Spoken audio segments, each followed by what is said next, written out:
In today's video, I'm going to teach you how to create a OneDrive account. Whether you're new to cloud storage or just looking to take advantage of OneDrive's seamless integration with Microsoft products, this guide will get you set up in no time.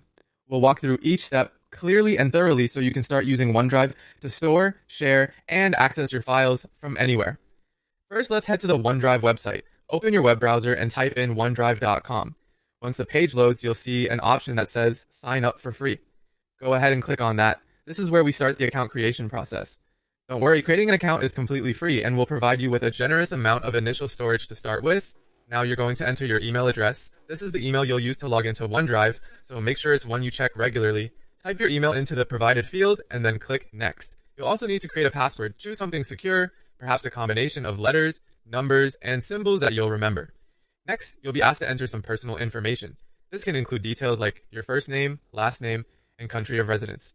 This information helps Microsoft provide a personalized experience and ensures your account settings are appropriate for your region. Once you've filled in all the required fields, click Next. Microsoft will then send a verification email to the address you provided. The verification step is crucial as it confirms your identity and helps keep your account secure. Go to your email inbox, find the email from Microsoft, and follow the instructions to verify your email address.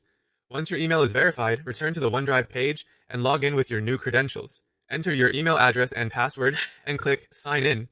Welcome to your new OneDrive account. You can now start uploading files and organizing them into folders. OneDrive offers easy sharing options, allowing you to collaborate with others by giving them access to specific files or folders. Remember, the more organized you keep your OneDrive, the easier it will be to find and share your files. You can access your OneDrive storage from any device, whether it's a computer, tablet, or smartphone, making it a convenient choice for staying connected with your documents no matter where you are.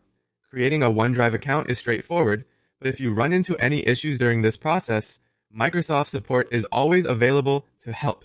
Now that you have your account, you're all set to explore the features and start managing your files more effectively. Enjoy the convenience of having your important files at your fingertips, anytime, anywhere. Thank you for joining me today, and happy storing with OneDrive.